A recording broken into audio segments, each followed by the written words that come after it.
नमस्कार मंडळी, स्वागत आहे सर्वांचं माझ्या चॅनलमध्ये.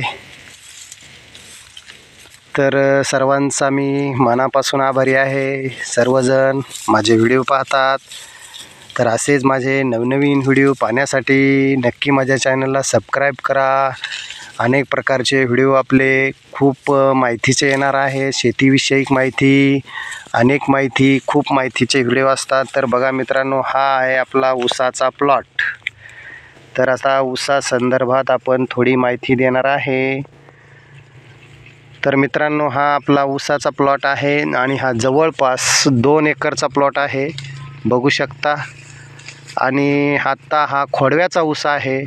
एक महिन्यापूर्वीच आपण याचा जो सुरूचा ऊस होता तो तुटून गेलेला आहे आणि 2 एकरामध्ये मित्रांनो 150 टन ऊस गेलेला आहे. म्हणजे एकरी 75 टन ऊस निघलेला आहे. तर मित्रांनो, हा आपला ऊस आता खोडव्याचा आहे आणि एक तोडा त्याचा झालेला आहे.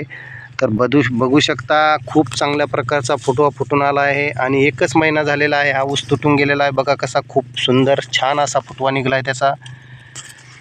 तर मित्रांनो, आत्ताच आपण याला काय केलं, याची पहिल्यांदा काय केलं, ऊस तुटून गेल्याच्या नंतर आपण काय केलं, याच्यामधलं सगळं पाचट पेटून दिलं, जाळून काढलं आणि ऊसाला ताव दिला. एक 15-20 दिवस चांगलं तापून दिलं. बघू शकता हे ऊस पेटून दिलेलं आणि तापून दिल्याच्या नंतर आपण काय केलं, मग पाणी दिलं त्याला आणि पाणी दिल्यानंतर सरी फोडून घेतली मित्रांनो ट्रॅक्टरनी. बारका ट्रॅक्टर असतो बघा, तो सरी फोडायचा, त्यांनी सरी फोडून घेतली, माती लावून घेतली, खत घातलं. तुम्हाला सांगतो, याला आपण सरी फोडायच्या अगोदर शेणखत घातलं आणि कोंबड खत घातलं आणि रासायनिक खत पण घातलं. आणि मग त्याच्यानंतर मित्रांनो, आता आपण सरी फोडून घेतलेले आहे. तर जवळपास तुम्हाला आता हा फुटवा 1 महिन्याचा झालेला आहे. आणि आता आपण परत एकदा त्याला डोस दिलेला आहे. बघू शकता, हे खत तुम्हाला पांढरं पांढरं दिसत असेल, खत पण पांढरं पांढरं पडलेलं आहे. तर आपण पहिला डोस तर दिला, पण त्याच्यानंतर परतसुद्धा आपण त्याला वरलं रासायनिक खत दिलेलं आहे आणि पहिलं आपण सरी फोडायच्या वेळेस पण खत दिलेलं आहे. तर बघू शकता, खूप छान आणि मस्त असा आपला प्लॉट फुटून आलेला आहे ऊसाचा. आणि 265 जात आहे ऊसाची मित्रांनो आणि खूप वजनदार जात आहे. सगळ्या व्हरायटीमध्ये जर ऊसाची जात जी असेल चांगलं गळीत निघण्यासाठी, तर ती आहे 265. तर मित्रांनो, बघू शकता, इथं वाळलेलं एक ऊसाचं राहिलेलं आहे. तर बघू शकता, हे किती जाड आणि दांड ऊस आहे हा, बघू शकता. तर असा जाड आणि दांड ऊस याचा होतो. आणि दुसरे खूप ऊसाचे प्रकार आहेत, व्हरायटी आहेत, पण एवढं गळीत तरी निघत नाही.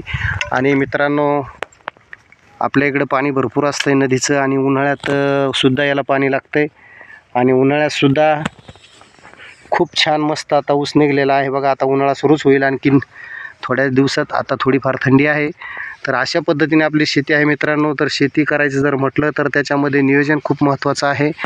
आणि तुम्ही जर चांगल्या प्रकारचं जर नियोजन जर केलं, तर मग तुमचं कोणतंही पीक असो, कोणताही माल असो, तो चांगल्याच प्रकारचा निघत आहे आणि चांगल्या क्वालिटीचा येत आहे. तर तुम्ही जर पाहिलं तर मित्रांनो, जमीन एकदम ही खडकाळ आहे, एकदम खडकाळ जमीन आहे. याच्यामध्ये तुम्हाला सांगतो आठवड्यातून 2 वेळा भरावं लागतं, तेव्हा याच्यामध्ये पीक चांगल्या प्रकारचं येतं. मित्रांनो, खडकाळ जमीन असल्यामुळं पाणी जास्त लागतं, पण उत्पादनसुद्धा चांगल्या क्वालिटीचं आणि चांगल्या प्रकारचं निघत आहे. आणि आम्ही धरलं, मी तर तुम्हाला सांगतो एकरी 60पर्यंतच ॲव्हरेज धरलं होतं. पण मित्रांनो, एवढं चांगलं ॲव्हरेज भेटलं, तर जवळजवळ 75चं ॲव्हरेज मिळालं आम्हाला एकरी. तर अशा पद्धतीने मित्रांनो, जर खडकाळ जरी जमीन असेल तुमची, पाणी आणि खत जर मुबलक असेल, तर मित्रांनो, खडकावरती सुद्धा पीक येतं आणि त्याचंच हे ज्वलंत उदाहरण आहे. मित्रांनो, पूर्वी म्हणजे मला आठवतं त्यावेळेस इथं सगळं माळरान होतं आणि काहीसुद्धा पिकत नव्हतं. इतकी खडकाळ जमीन आहे. इथं वरच्या बाजूला गेलं तर लगेच खडक आहे, पण जमिनीची थोडी लेवल केली, पाणी तिला भेटलं, तर अति सुंदर असं पीक ह्या जमिनीमध्ये यायला लागलेलं आहे. तर वरच्या बाजूला बघू शकता तुम्ही, आता सुरूचाच ऊस आहे तो आता डोक्याच्या वर गेलेला आहे आणि आता हा खोडव्याचा ऊस आहे. तर खूप असा सुंदर असा ऊस आलेला आहे. तर मित्रांनो, शेती करताना जमीन कशी असू द्या, फक्त त्या जमिनीला जर वेळोवेळी पाणी आणि खत जर भेटलं तर खूप चांगल्या प्रकारची जमीन पिकत असते. तर असो, ठीक आहे, जास्त मोठा व्हिडिओ मी बनवत नाही. असेच आपले नवनवीन व्हिडिओ येणार आहेत आणि माहितीचे येणार आहे. तर नक्की नवीन आपण पाहत असेल तर आपल्या चॅनलला सबस्क्राईब करा आणि मित्रांनो एक लाईक करायला विसरू नका आणि कमेंट पण करा.